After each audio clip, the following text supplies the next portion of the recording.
रक्त को स्याही बनाकर खुद लिखा है मैंने मुकद्दर अपना। शौक रखते हैं फना हो जाने की। तू सोच पतंगे क्या हश्र होगा तेरा जो तू खेल रहा है अंगारों से। गल्फ में हालात ऐसे हो गए हैं जैसे कोई बारूद के ढेर पर आग ताप रहा हो। ऐसा लग रहा है जैसे अमेरिकी राष्ट्रपति डोनाल्ड ट्रंप इजराइल के साथ मिलकर दुनिया के मानचित्र से ईरान को मिटा देने की ठान चुके हैं। आरोप लगाया गया है कि ईरान गुपचुप तरीके से अपने सैन्य परमाणु प्रोग्राम पर काम कर रहा है, जिसका कोई सबूत यूएस प्रेसिडेंट ट्रंप दुनिया को नहीं दे पाए हैं। अलबत्ता ये जरूर कह चुके हैं कि अगर ईरान ने न्यूक्लियर डील पर साइन नहीं किया तो उस पर इतने मिसाइल मारेंगे कि वो जलता दहकता तंदूर बन जाएगा। नमस्कार, मैं हूं राम विश्वकर्मा। आप देख रहे हैं राम की रिपोर्ट। ईरान को लेकर अमेरिका और इजराइल पूरी तरह से अटैकिंग मोड में आ चुके हैं। किसी भी क्षण उस पर हमला किया जा सकता है, लेकिन इस हमले से पहले अमेरिका के इशारे पर इजराइल बारी बारी से ऐसे तमाम देशों की टांगें तोड़ रहा है जो ईरान पर हमले के दौरान उसके बचाव में खड़े हो सकते हैं और उस पर काउंटर अटैक कर सकते हैं। फिलिस्तीन के हमास लड़ाकों को गाजा के युद्ध में उलझाया गया है। यमन के हुती विद्रोहियों का नटबोल्ट खुद अमेरिका टाइट कर रहा है। इराक के इजराइल समर्थित मिलिशिया गुट के लड़ाकों की भी कमर तोड़ी गई है। उधर लेबनान पर भी इजरायली फोर्सेस जमकर कहर बरपा रही हैं। हालात ऐसे बन गए हैं कि लेबनान के हिजबुल्लाह लड़ाकों के हौसले पस्त दिखाई दे रहे हैं। लेबनान में हिजबुल्लाह के ठिकानों पर ताबड़तोड़ हवाई हमले किए जा रहे हैं, जिसमें उसके कई कमांडर्स के मारे जाने और बहुत बड़े आर्म्ड लॉस की संभावनाएं जताई जा रही हैं। ऐसा भी कहा जा रहा है कि इन हमलों से हिजबुल्लाह काफी हद तक टूट चुका है और ऐसे हालात में फिर से अपनी ऊर्जा समेटकर वो इजरायली फोर्सेस से मुकाबला करने की हालात में नहीं है। ये वही हिजबुल्लाह है जिन्हें लेबनान के खूंखार लड़ाकों के तौर पर जाना जाता था। इन्हें लेकर ऐसी चर्चाएं रही हैं कि इन्हें ईरान बूस्टअप करता रहा है और उसी से इन्हें ताकत मिलती रही है। ऐसे में ईरान के प्रति इनका झुकाव जाहिर है। कुछ महीने पहले जब इजराइल ने ईरान पर हवाई हमले किए थे, उस समय भी हिजबुल्लाह के लड़ाकों ने इजराइल को आंखें दिखाई थी और जता दिया था कि ईरान पर हाथ डालने का अंजाम बेहद बुरा हो सकता है।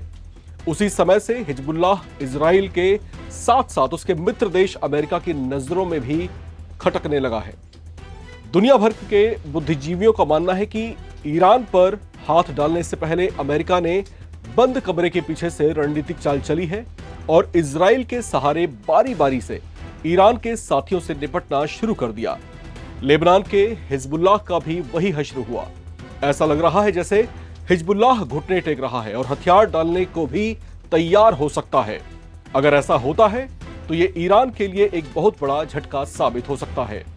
एजेंसीज की रिपोर्ट्स के मुताबिक सूत्रों के हवाले से ऐसी खबरें आ रही हैं कि हिजबुल्लाह की ओर से यह प्रस्ताव भी पेश किया गया है कि वो लेबनान के राष्ट्रपति के साथ अपने हथियारों को लेकर बातचीत को तैयार हो सकता है, बशर्ते इजराइल साउथ लेबनान से अपनी फोर्सेस को हटा ले और हमले बंद कर दे। हिजबुल्लाह की ओर से ऐसी कथित पेशकश को उसका बैकफुट पर जाना कहा जा रहा है।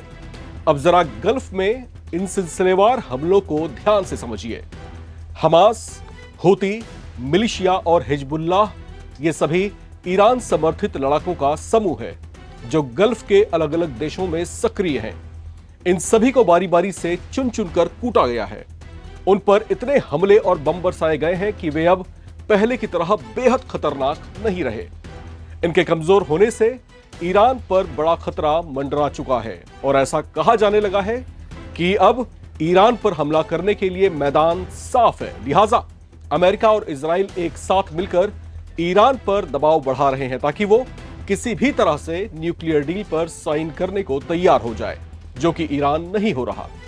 ईरान के सुप्रीम कमांडर खामनेई पहले ही कह चुके हैं कि अमेरिका के पास ऐसे कोई सबूत नहीं है जिससे यह साबित होता हो कि ईरान सैन्य परमाणु हथियार विकसित कर रहा है। इसके बावजूद अगर अमेरिका ईरान को युद्ध के लिए ललकार रहा है तो उससे मुकाबले के लिए हम भी तैयार हैं। खामनेई के ऐसे जवाब से अमेरिका और तिलमिला उठा है। वैसे गल्फ में ही अमेरिका की एक और पुरानी लड़ाई की आपको याद दिला देते हैं, जब अमेरिका ने इराक पर यह कहते हुए हमला कर दिया था कि वो वेपन ऑफ मास डिस्ट्रक्शन विकसित कर रहा है। उन आरोपों का भी अमेरिका दुनिया को कोई सबूत नहीं दे पाया था और इराक के साथ अपने युद्ध को यह कहते हुए जस्टिफाई किया था कि उसने इराक के तनाशाह सद्दाम हुसैन को खत्म किया है।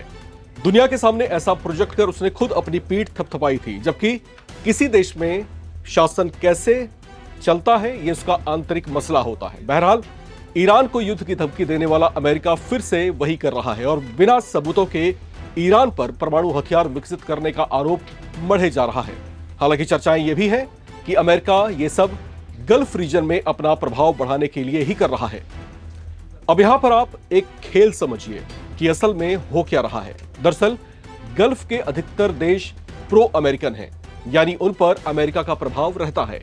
यह प्रभाव बढ़ाने में अमेरिका ने दशकों तक अपनी रणनीति पर काम किया है। लेकिन इसी गल्फ रीजन में ईरान समेत कुछ देश ऐसे भी हैं जो अमेरिकी दबाव या प्रभाव से मुक्त हैं।